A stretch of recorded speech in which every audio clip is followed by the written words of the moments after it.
Olá, estamos iniciando mais uma edição do TV Brasilagro, programa produzido pela STZ TV UHF, canal 59, Sertãozinho, Estado de São Paulo. Você pode assistir a íntegra de todos os nossos programas visitando o nosso site brasilagro.com.br.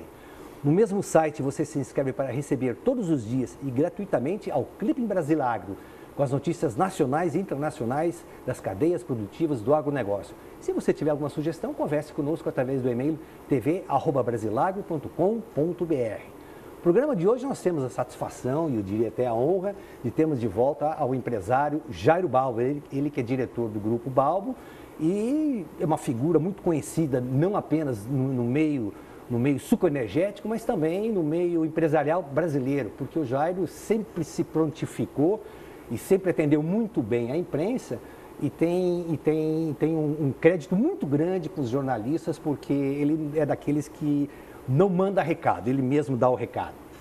Muito obrigado pela sua participação aqui, Jairo, e eu acho que a gente tem muitos assuntos aí, inclusive assuntos que têm sido abordados em entrevistas suas aí à grande mídia. Começar uma entrevista de uma página inteira, no último dia 11 de maio, jornal Valor Econômico, com direito à chamada na capa, onde você coloca bem os pontos de vista como empresário da situação que o setor, a cadeia produtiva sucroenergética vem passando. É um prazer estar aqui com você novamente, Ronaldo, e obrigado pela oportunidade. É uma boa tarde para todos os nossos telespectadores, sertanezinos, amigos nossos, e estou à sua disposição e espero atendê-lo bem. Com certeza. O que acontece que essa crise chegou ao ponto que chegou? Olha, nós temos alguns aspectos interessantes que envolveram o setor para que isso acontecesse, né? E um deles começa com os altos custos que o setor tem enfrentado. Eles são crescentes e os nossos preços estão fixos há muito tempo. E isso é crítico para qualquer empresa. E os preços estão hoje nessa situação devido a uma medida política do governo que, através de uma caneta, ele determinou que o combustível fóssil, que é a gasolina, estaria congelado os preços nesse momento para segurar a inflação. Como se segurando o preço de combustíveis e qualquer outro tipo de produto segura qualquer tipo de inflação e é solução para a economia. Não é verdade.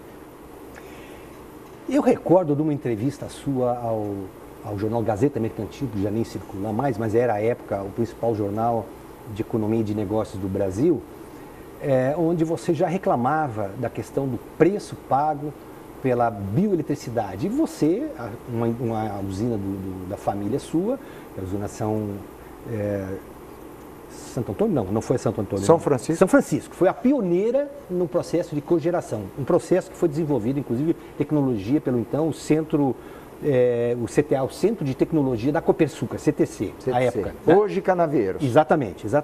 Você já naquela época você já estava reclamando aí que o preço não era um preço competitivo. Eu recordo até o efeito da sua frase que você falava, olha, com o valor que eu teria que investir em produzir energia, bioeletricidade, eu tenho um rendimento, um resultado muito maior se eu comprar terras e produzir cana. De lá para cá não mudou muita coisa, não é? Não mudou. E a nossa energia da biomassa, ela não tem sido valorizada como deveria ser. A São Francisco, em 1987, ela fez a interligação com o Sistema Nacional de Energia. O pioneirismo dela é a interligação. Cogeração as usinas faziam. Certo. E em 10 anos, nos últimos 10 anos, para dar uma ideia, nós saímos de 800 megawatts gerado pelo setor sucroalcooleiro, considerando aí até a energia própria da usina, que às vezes as pessoas esquecem, só lembram do excedente. Nós saímos de 800 mega, fomos para 5.500 mega. Então você vê o crescimento em 10 anos, sem incentivo nenhum, sem o preço que deveria ser justo, nós saímos de 800 para 5.000. Se esse reconhecimento viesse pela biomassa, e tem razão de vir, porque, para você ter mais uma ideia de um número, nesse ano nós já economizamos em água para as represas 9% das represas, que essa água volta para ser feita energia elétrica. Como você faz essa economia? fornecendo a energia do bagaço durante a seca, que é o período mais seco, apesar desse ano ter sido atípico, está seco desde janeiro. Mas nós fornecemos a nossa energia nesse período, que é o tempo que as represas diminuem o volume de água. Quando essa energia entra na rede, você eleva ou mantém esse volume. E isso hoje é um número de 9%, significa 9% dos reservatórios sendo economizados devido à geração da energia da biomassa. O que vale a pena produzir hoje numa usina? É o etanol, é o anido, é o hidratado, o açúcar? Há notícia circulando já no início dessa semana de que um grande número de usinas está já deixando de produzir açúcar para produzir mais etanol, que nesse momento o etanol estaria remunerando melhor. É isso mesmo? Você está muito bem informado, como sempre, Ronaldo. Hoje o etanol em relação ao açúcar está dando um resultado de 14% maior. E a tendência é ter renegociações de venda de açúcar com as trades, que é normal isso, e há uma tendência de uma maior produção de etanol em detrimento de açúcar. Então nós estamos dizendo de 31 milhões de toneladas de açúcar e 600, essas 600 deixa de ter, vai ser 31 milhões de toneladas. E álcool que estava em 24 milhões, deve ir para 24 milhões e 600, bilhões e 600 litros. Então realmente a tendência está para álcool. E isso representa um pouco mais de capitalização de receita para as usinas. Quando nós dizemos que está melhor o álcool do que o açúcar, não significa que o preço do álcool está remunerando a atividade.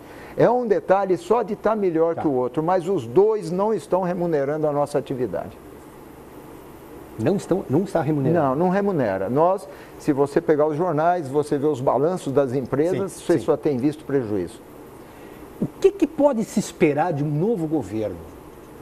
Quer dizer, a gente tem dois cenários, na verdade 3 cenários. Nós poderíamos ter uma reeleição da presidente Dilma, nós poderíamos ter uma eleição no segundo turno de Aécio Neves, PSDB, e agora um fato novo que é Marina Silva, do PSB.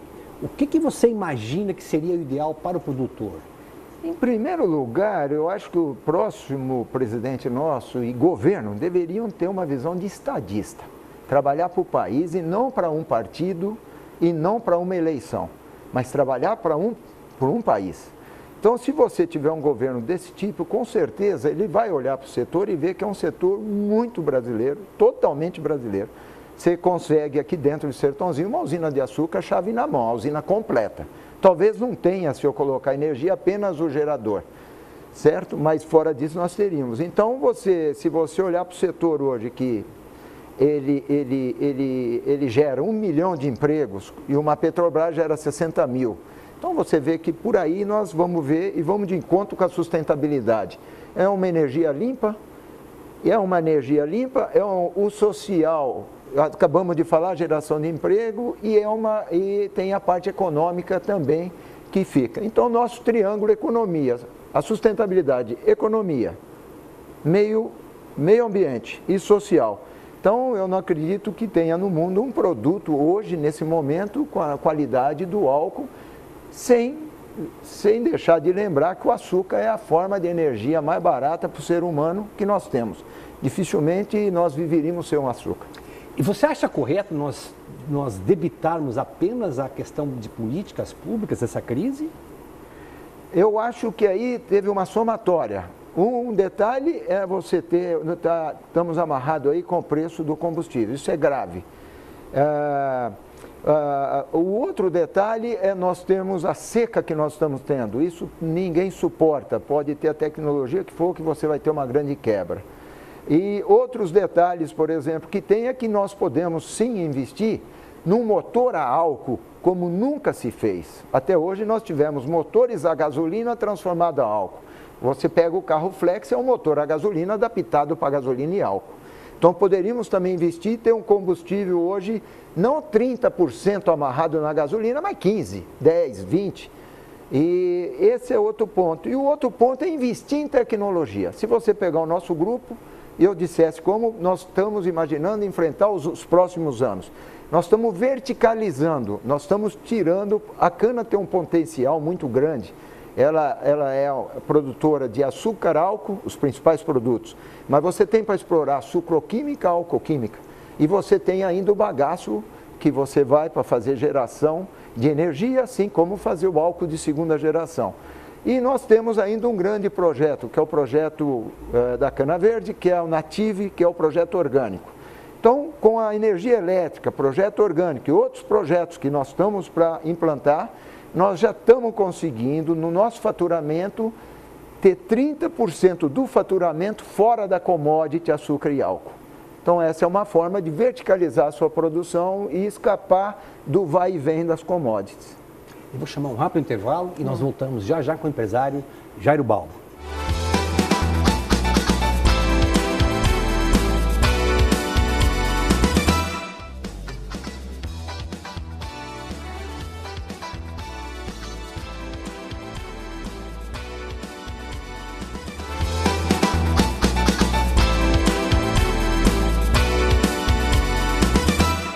De volta com a TV Brasilário, recebendo hoje aqui nos nossos estúdios em Sertãozinho, interior do estado de São Paulo, o empresário Jairo Balbo. Eu falo isso assim com muita pomposidade, Sertãozinho, interior do estado de São Paulo, porque nós temos um advento novo na comunicação, e você é um grande comunicador, já há muitos anos que eu lhe admiro, que é a questão da internet. E pela internet nós temos aí internautas do mundo inteiro nos assistindo.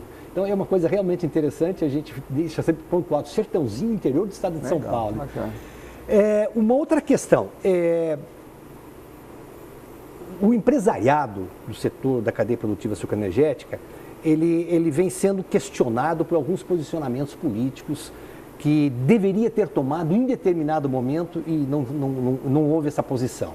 Isso abriu, inclusive, um vácuo muito grande e o hoje presidente do Conselho Deliberativo da única União da Indústria da Cana-de-Açúcar, o ex-ministro Roberto Rodrigues, que na última segunda-feira, na última terça-feira, juntamente com você e Dona Edila Biagi, vocês foram homenageados pela realização da FenaSucro. E foi muito interessante porque o Roberto Rodrigues me ensinou o seguinte, o que um interlocutor do governo mais quer, mais precisa e mais torce, é para que numa sala de reuniões, onde você junta 6, 7, 8 empresários, você começa a colocar as demandas de cada um e as demandas são conflitantes. Porque fica muito simples para falar, olha, vocês não se entendem, então eu não posso atendê-los também. E eu faço essa colocação porque eu fiz uma constatação numa entrevista que a gente fez em Brasília, no Senado Federal, onde o senador Valdemir Moca, do PMDB do Mato Grosso do Sul, falou o seguinte, olha, é muito fácil para nós aqui no Senado Federal, mesmo na Câmara Federal, nós darmos apoio à cadeia produtiva sucroenergética. O problema é o seguinte, os interesses dos produtores são interesses muitas vezes conflitantes. Então você pega Raízen, Grupo Raízen, Shell com Cosan, eles têm investimentos em energia, eles têm investimentos em combustíveis, rede de distribuição de combustíveis, eles têm investimentos em logística. São interesses diferentes dos da Copersucar, por exemplo. Né? A Copersucar tem o interesse maior é a abertura e exportação para o mercado de açúcar e, se houvesse etanol, também. Então você vai começando a colocar dessa maneira.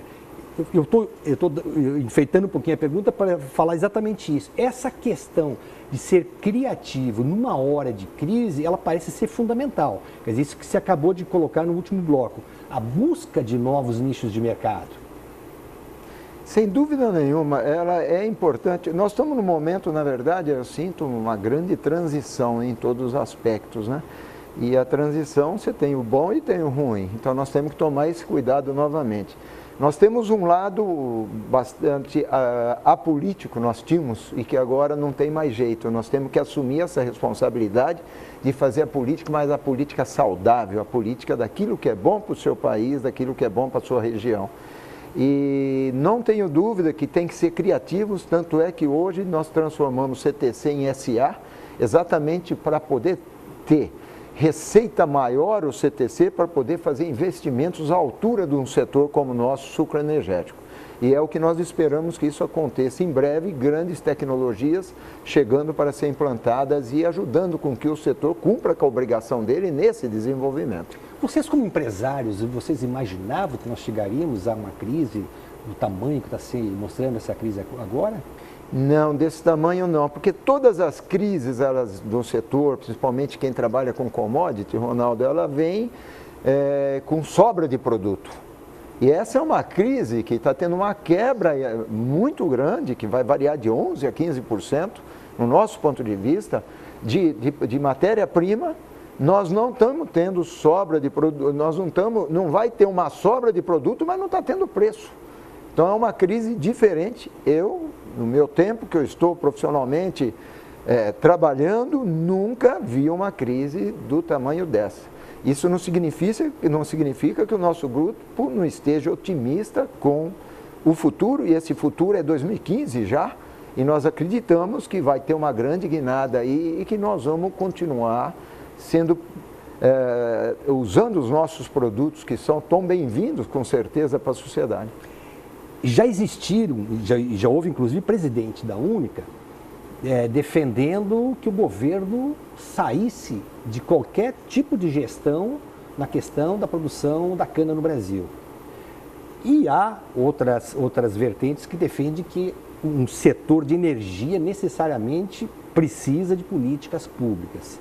Você se alinha aonde nessas duas vertentes? Essa é uma boa pergunta, uma pergunta inteligente, o que é normal vindo de você. É uma pergunta difícil até de responder, porque se você pegar o mundo inteiro, onde tem commodity, tem a mão do governo. Nós lutamos muito para que o governo não interferisse mais no setor, e continuamos achando que deva ser assim. Agora, um mínimo de regulação deve ter, no meu ponto de vista, mas que ele seja de forma saudável e feito através de comitês, de comissões, através das entidades que nós temos que nos representam, que pudesse sentar e discutir. Então, nós temos produção de açúcar, de álcool, nós temos que atender o setor energético. A Copersucar, uma vez inteira, atendeu o setor energético, colocando álcool no mercado, enquanto teve outros produtores que, com todo o direito que tinham, em detrimento ao álcool, produziam mais açúcar porque o preço era melhor. Então, quem é que entra e administra isso? O próprio mercado pode administrar. Então, se você me mandar eu priorizar, prioridade 0 para mim, interferência 0, nenhuma. Mas prioridade 1, eu diria para você, uma pequena interferência com juízo e que responsabilidade pode ser interessante. O que não pode acontecer é você estar no mercado competindo com a gasolina, com totalmente administrações. Nós temos, por exemplo, no álcool, preço que o mercado determina, e a gasolina tem tarifa, que é determinado por uma caneta. Aí você não tem jeito de você ficar vivo no mercado. Você com certeza deve ter lido e deve ter ouvido falar das declarações do presidente do Grupo Teriús no Brasil, dizendo que onde nas usinas, usina Guarani, uma delas, há uma sociedade com capital participante da Petrobras Biocombustíveis. Ele dizendo para o jornal Valor Econômico de que eles estavam estocando etanol, aproveitando aí as notícias que logo depois das eleições nós teríamos um aumento de combustível. Isso é digno de se ouvir de um empresário que é sócio, que tem como sócio a empresa nossa de petróleo? É interessante, se você analisar, como eu te coloquei, não está faltando produto no mercado, está tendo quebra de safra na matéria-prima, e você hoje, por isso, está se dando o pessoal, o que tem acontecido? O setor está numa situação crítica, financeiramente falando.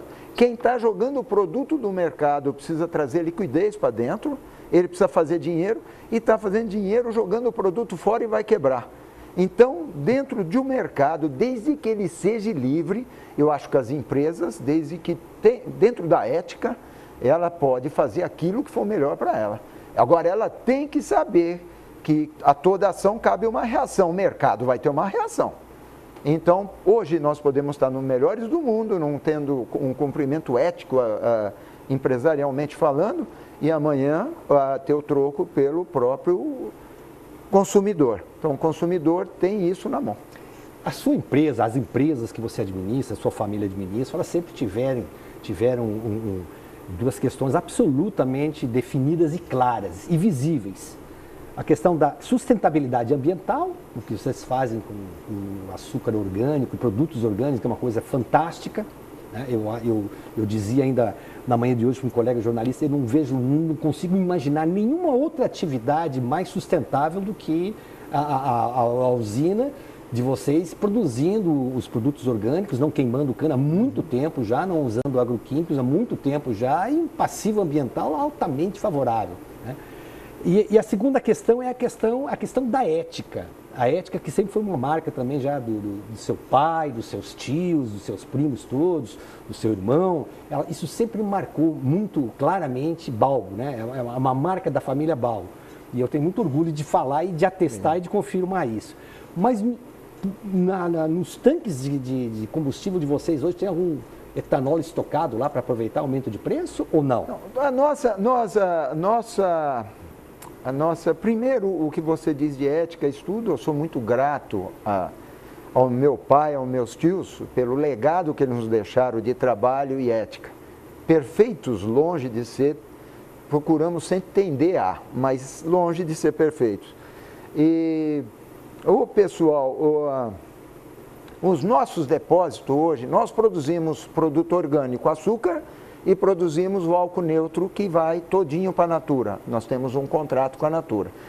A Natura, normalmente, a alimentação, ela tem um depósito, o depósito é suficiente para uma semana, que é estratégico para ela e para nós. Então, o nosso álcool sai conforme contrato. E o álcool Copersucar, todo o nosso restante da produção não orgânica, ela vai para a Copersucar e a Copersucar administra a venda desse produto. Então, aí nós estamos falando de 110, 120 milhões de toneladas de cana. É uma trade internacional, você sabe, que acaba de ficar sócia da Cargill. Isso. Tá certo? E que nós estamos, então, no mercado. Então, uma empresa desse porte, desse tamanho, não tem muito espaço para armazenar, para especular com depósito. Nós temos um produto que é produzido em 6 meses e vendido em 12. Se você segura, você vai atropelar. Você tem um volume, uma quantidade em torno de 60% de depósito de álcool, por quê? Você produz em 6 e vende em 12, eu tenho que ter depósito. Nosso setor, obrigatoriamente, se você for nas usinas hoje, você tem produto lá, por essa razão. Por essa razão. Você mencionou 80 mil funcionários na Petrobras? 60 mil funcionários. 60 mil na Petrobras. E você falou 1 milhão... 1 milhão aproximadamente no setor. Se pegarmos como cadeia produtiva, esse número aumenta bem mais. Ah, né? Sem dúvida nenhuma. Aí nós entrevistamos no nosso último programa o jornalista Luiz Nassif. Ele veio a Ribeirão Preto, fez uma palestra brilhante para um grupo de empresários da área financeira. E ele fez um comentário que eu faço questão de repetir aqui, queria ouvir a sua opinião. Aí isso envolve também a questão da sustentabilidade social das usinas. Ele diz o seguinte, que um dos erros cometidos pela presidente Dilma, e têm sido repetidos já do presidente Lula, foram as concessões fiscais dadas à indústria, às montadoras, sem exigência absolutamente de nada de contrapartida, né? Ele fala assim, são 110 mil trabalhadores em todas as montadoras do Brasil. Quer dizer, se você está falando 1 milhão, só o setor das usinas, né, nós já temos uma noção, um número realmente impressionante. E não houve essa contrapartida. E tanto é verdade que você mencionou há pouco, que os carros, os motores, são motores sempre adaptados. Era o motor antigamente do álcool e o carro flex também, uma adaptaçãozinha lá, né? E aí você concorda com o Luiz Nassif que deveria ter havido uma contrapartida nesse sentido, mas isso você me responde na abertura já do nosso próximo bloco.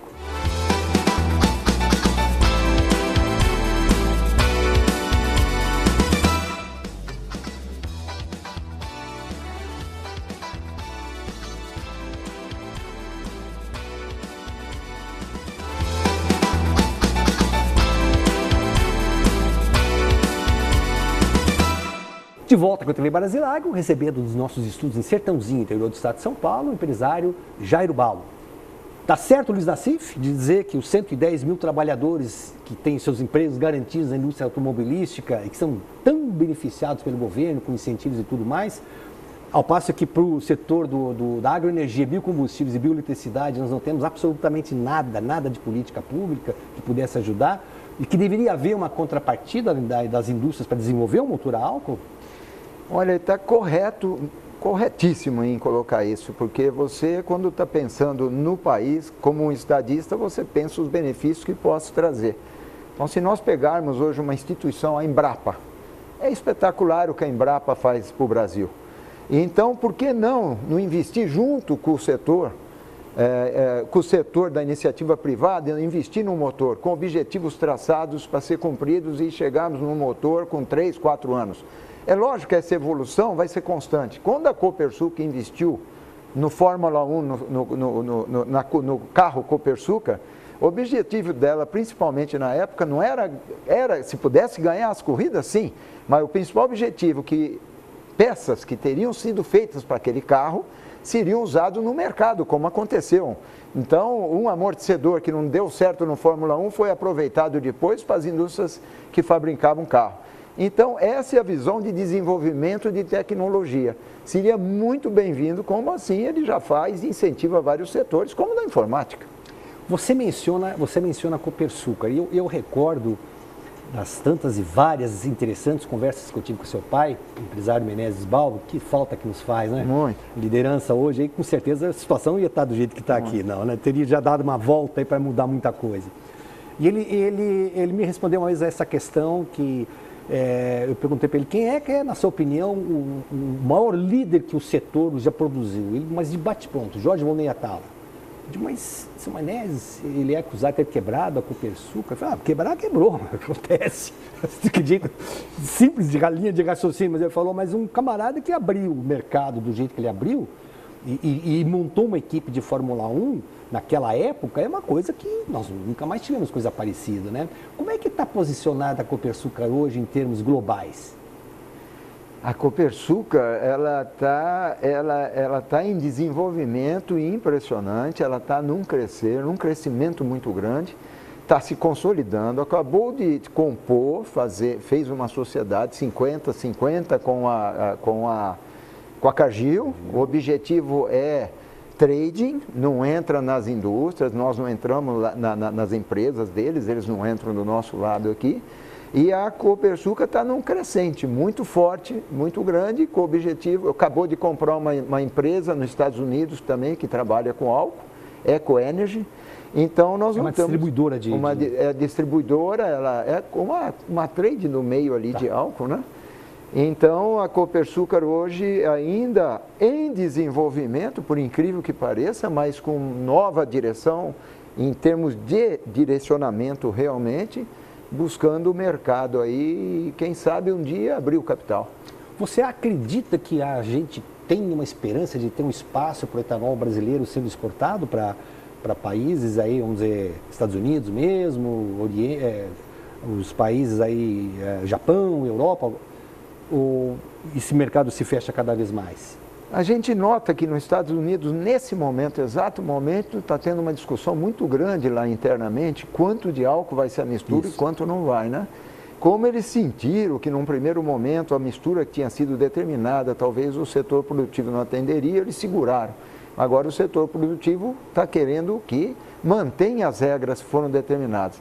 Então nós achamos que é um mercado muito interessante. O álcool, como aditivo, acho que ele vai existir e sempre estará presente, porque ele é um aditivo saudável, né? Substituir o chumbo tetraetrila por álcool, que é um produto limpo e nobre. Então, eu acredito sim no mercado externo, mas eu não acredito que ela torne uma commodity mundial como o Lula tentou vender, como ele tentou divulgar. E que na época fez muito bem feito. Isso eu acho mais difícil de ocorrer. Até porque nós temos um mercado de um porte tal que o próprio mercado nosso consome o nosso álcool. Então nós não podemos achar que o álcool vem substituir todo o petróleo, não é verdade. Ele vai ocupar um espaço dentro da matriz. Então eu diria, a cana-de-açúcar como energia na matriz hoje, considerando elétrica e álcool já é 16%. Por que não virar 30%? E atender o país. Eu acho que nós temos um mercado aqui, essa é a grande virtude do Brasil. O mercado do país já se basta para rodar essa atividade. Como é que você vê o futuro do açúcar? Você está sinalizando que em 2015 você acredita que alguma coisa já mude. Nós fizemos, no final de 2013, fizemos uma série de entrevistas, fomos até Brasília entrevistar o próprio ministro Antônio Andrade, ministro à época da Agricultura, e a constatação de todos os nossos entrevistados era assim: 2014 vai ser um ano perdido. Isso já se tinha em conta, e está se vendo que realmente está sendo assim. Mas a gente percebe, você acabou de mencionar isso, há alguns sinais aí de que a partir de 2015 alguma coisa poderia já mudar, evidentemente com uma própria mudança de governo, ou se não for mudança de governo, mas mudança de estilo de gestão, no caso de uma reeleição da presidente Dilma. Nós temos um superávit de açúcar no mercado em torno de 3 milhões de toneladas. Esse superávit, ele deve zerar até o final, até o início da próxima safra. Quando isso ocorrer, ele vai regulamentar esse mercado. Se ao mesmo tempo nós tivéssemos um governo com uma visão para álcool, pensando em aproveitar melhor esse produto, nós vamos ter esse mercado em equilíbrio com preços bons para você tocar a sua atividade. Então, uma vez que o superávit termine, e por quais as razões para isso acontecer? A quebra de safra no Brasil, a Tailândia que não está indo bem, a Índia que está com problema interno, agora acabaram inclusive de aumentar um imposto, proibindo importação para privilegiar o produtor interno. Isso tudo é subsídio, isso não funciona, isso acaba voltando.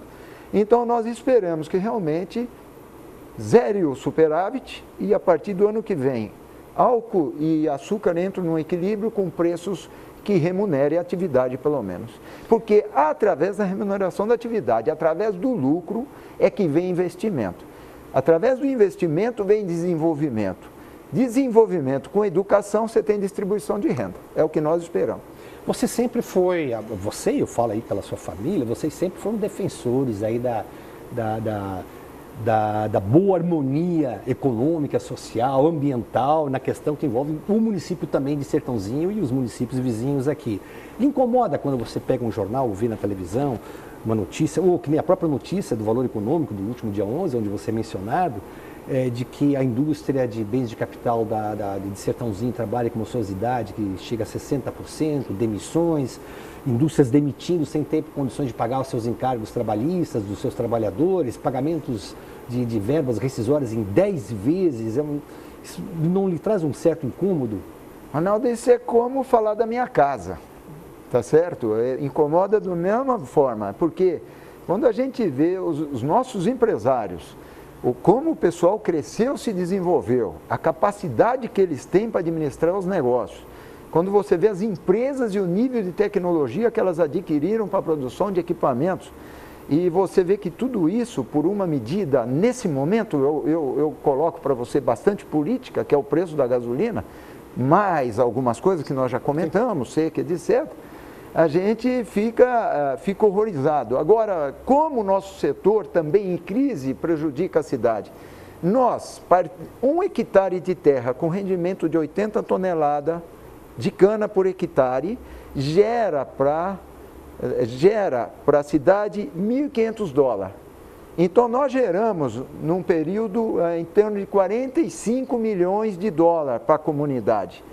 Quando você tem uma safra, uma quebra na produção de açúcar e álcool, além de você não gerar essas divisas, você está deixando de investir, fazer manutenção na indústria e está prejudicando todas as empresas da região. Então, é uma cadeia que anda junto. A diversificação das indústrias internas tem ajudado um pouco, mas eu acho que não tem sido suficiente.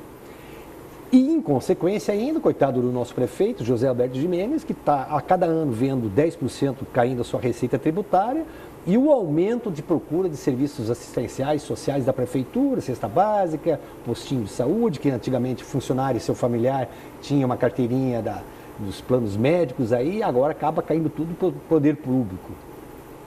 Cresce e o problema fica muito crítico, eu concordo plenamente com isso. Ninguém escapa de uma situação dessa. Agora eu te pergunto, melhor modelo que essa região tinha, será que não vale a pena rever o governo, pensar nisso? Modelo, será que não? Eu não sei, eu fico estranho. Porque quando nós todos concordamos que o modelo que nós tínhamos para a nossa comunidade, sucro energético, mais a diversificação das indústrias locais e o que gera para essa região, é um modelo que funciona, está provado. Tanto é que o governo não olha muito para a nossa região, que diz aqui é rica, tem lugares muito mais pobres. Mas ele próprio está acabando com ela nesse momento, no meu ponto de vista, o que está acontecendo com o nosso setor. Então, eu vejo que isso que está ocorrendo está respingando em todos, não está sobrando ninguém. Inclusive na questão dos índices de criminalidade. As estatísticas da Secretaria da Segurança Pública atestam que em Sertãozinho o aumento vem sendo em termos de 15% anuais, o que é uma loucura. É exatamente isso que você falava. Eu recordo que em 2006, 2007, o índice de crescimento de Sertãozinho era índice chinês, né? Batia ali. Coisa maluca. E dali para cá nós tivemos aí realmente uma queda brutal e ninguém consegue enxergar o fim dessa crise, né? Mas menos mal que ainda há empresários que, como você está mostrando aqui no nosso programa, que falam já em perspectivas mais animadoras nos próximos anos, porque alguma coisa precisa ser mudada, né? Quer dizer, isso aí é inevitável. Eu vou chamar mais um rápido intervalo e nós voltamos em seguidinha com o empresário Jairo Balbo.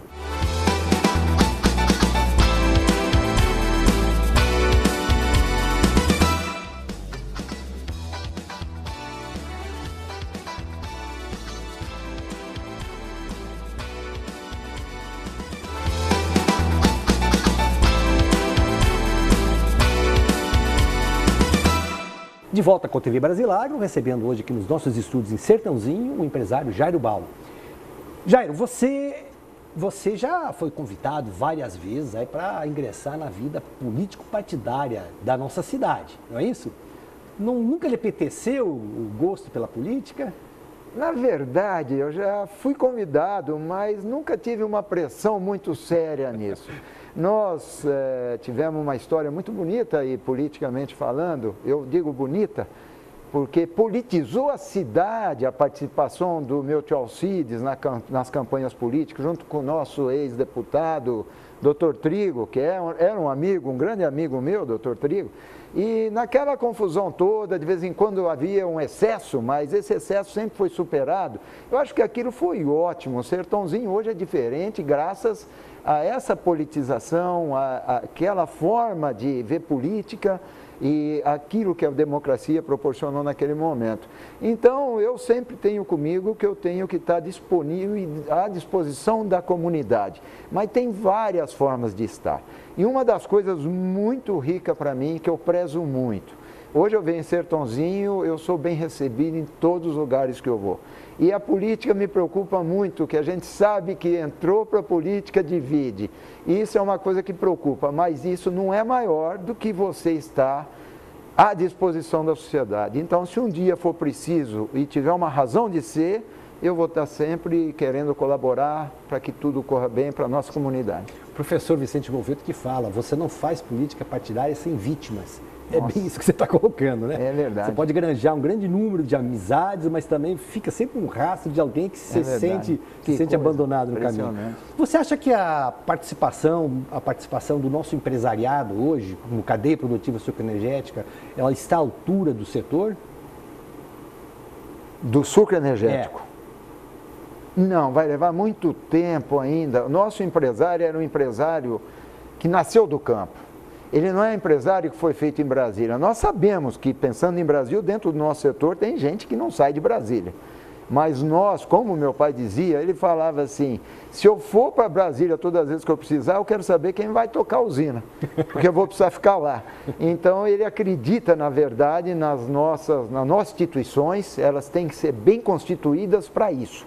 As nossas instituições, tipo Única, Copersucar, que nos representam, elas têm que estarem bem constituídas para nos atender em Brasília e é lógico, com a nossa participação, não podemos sair. Política a gente faz a todo momento, toda hora, dentro de casa, na empresa, em todo lugar.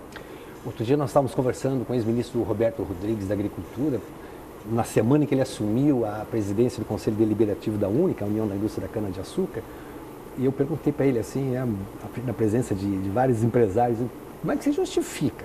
Você, a vida toda aí, do outro lado do balcão, batendo em usineiro, agora você é buzineiro, né? Aí ele falou, olha, talvez é porque ou eu bati bem demais ou eu bati pouco demais, né? Mas realmente 50 anos dedicados a defender os produtores de cana, o fornecedor de cana, e agora eu me sinto honrado de ser chamado para um cargo. E é um cargo realmente fundamental, importância, né? Como é que você vê a chegada do nosso Roberto Rodrigues, a Única? Eu tenho certeza de uma coisa. Primeiro, ele é formado na Luiz de Queiroz, onde eu também sou. Ele é meu doutor, porque eu sou formado depois dele.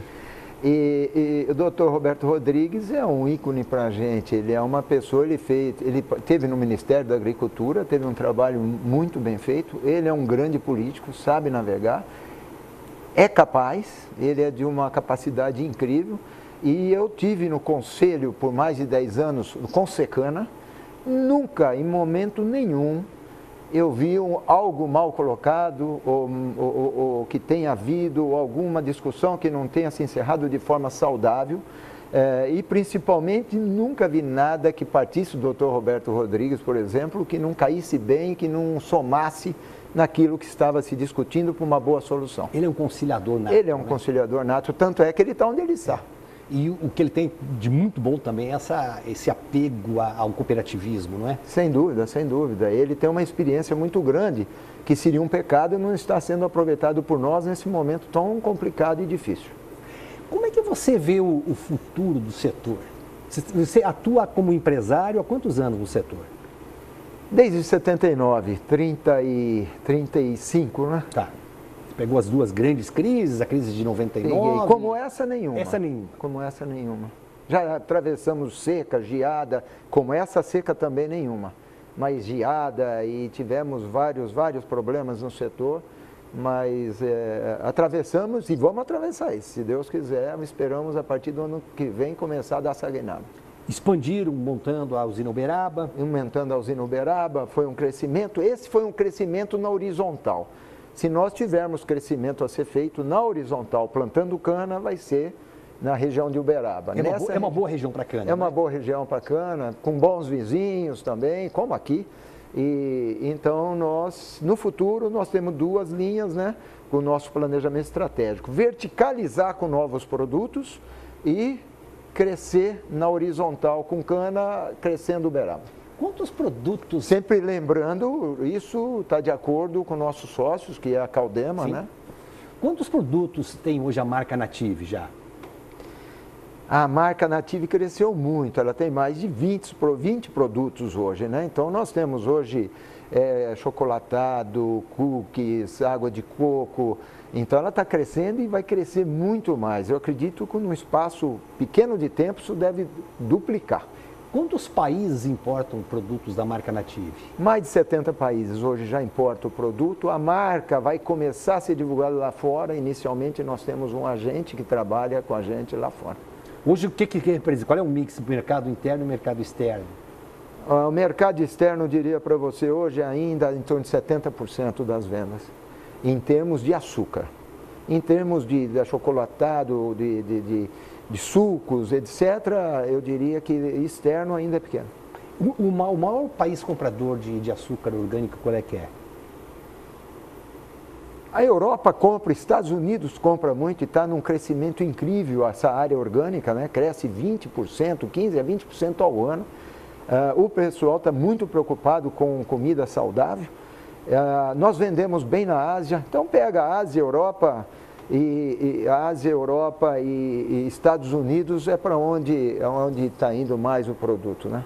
Tem algum outro produto em fase de lançamento, em fase de teste? Tem vários produtos em fase de teste, mas se Deus quiser, eu espero estar aqui para te contar em primeira mão na próxima vez, se me der oportunidade. Com certeza. Eu queria que você comentasse um pouquinho o resultado ambiental da mudança do processo agrícola e industrial a partir para de queima de cana, para com produtos que possam contaminar o meio ambiente. O que aconteceu? O que vem acontecendo no entorno da usina? Olha, esse é um assunto que a gente tem que se alongar para falar um pouco dele, mas é maravilhoso tudo que vem acontecendo. Você recompõe a vida do solo. Então, hoje nós não queimamos há muitos anos. Nós temos hoje um trabalho com a Embrapa e com a Unicamp, que é um trabalho com os animais, com os bichos. Nós temos hoje a nossa biodiversidade equipara cada Mata Atlântica. Então é um trabalho maravilhoso, espetacular, que precisa entrar em detalhe e que o nosso especialista da área é o Leontino, que é o coordenador que se dedica a tempo integral a isso. E eu imagino que isso deve chamar a atenção e atração de jornalistas do mundo todo. É incrível, né? É incrível, é espetacular. Nós temos os bichos catalogados. Então nós temos um exemplo, nós temos lá um veadinho que anda no canavial. E esse veadinho é tirado o leite dele para checar, para ver como está e analisa esse leite. Se tiver algo contaminando, nós vamos atrás para ver o que é que está acontecendo aquela contaminação. Então é um trabalho muito bonito, muito bem feito. Eu fico imaginando que se usasse só essas imagens da usina de vocês aí, para mostrar a sustentabilidade ambiental do setor, já estaria pago, né? Concordo. Qualquer investimento que pudesse ser feito. É um modelo espetacular, eu não sei se como negócio esse modelo caberia para todas as usinas. Agora, o cultivo sim, o cultivo caberia. Então, quem sabe o futuro não vem por essa linha, né? Vamos esperar. Que impacto trouxeram esses grupos estrangeiros que se instalaram em usinas aqui na região de Sertãozinho? Algum tipo de impacto para as usinas de vocês? Não, nós consideramos sempre muito bem-vindo esses grupos, porque isso mostra que nosso setor tem valor e que tem profissionais, e tem empresas multinacionais acreditando nele. E a convivência tem sido muito boa, uma convivência de mercado normal, natural, nada que desabone, nada que eu diria ao contrário. Ao contrário, veio trazer valor para nosso setor. O fechamento da usina Albertina trouxe algum impacto para... Traz uma tristeza muito grande para nós, né? E é interessante quando a gente vê isso, que fecharam várias usinas. E já havia quem previa que as usinas iam ter que ter uma fusão para se manter viva. Como diz, aqui é a faixa de Gaza, você joga uma cana, ou aqui, se você jogar uma cana para o alto, não cai no chão, alguém pega e leva. E você vê que fecharam várias usinas e não ficou um pé de cana em pé. Mas isso é ruim aonde? Geração de emprego, né? Em termos de indústria, porque do agrícola acaba empregando. Então, o que vai fazendo é que a região vai ficando mais produtiva, vai ficando mais eficaz na forma de trabalho. Então, isso é bem-vindo a todos, porque você tem as condições de fazer a geração, continuar gerando empregos, e você ainda tem condições de repassar para a comunidade um produto com valor melhor. A relação usina com fornecedor é uma situação mais tranquila hoje? Ronaldo, saudável e de mercado. Saudável de mercado. As instituições funcionam muito bem. Temos grandes profissionais trabalhando, Copercana, Copersul, Carúnica. Então, funciona de uma forma muito boa, viu? É uma cadeia que muito interessante, muito saudável. Para um produtor rural hoje, vamos mudar seu nome, não deixa de ser o Jairo Balbo, passa a ser o seu Jairo, qualquer outro sobrenome. Você investiria em produção de cana? Eu diria a médio prazo sim, eu diria até a curto prazo sim. Eu investiria em produção de cana. Em se tratando dessa região aqui, sem dúvida nenhuma. Em se tratando de outra região, eu ia talvez ver a aptidão daquela região, se caberia ou não e que cultura eu faria. Se eu estivesse próximo de usina, se eu não tivesse. Nós não temos dúvida nenhuma. Onde as usinas chegaram, valorizou a região toda. Se isso ocorre, com certeza é um bom investimento.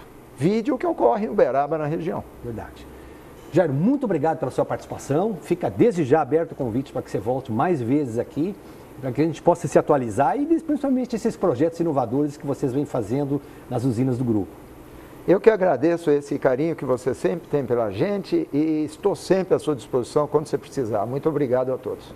A você, telespectador amigo, nossos agradecimentos. Voltamos na próxima semana com um novo entrevistado. Até lá, mais uma vez, muito obrigado.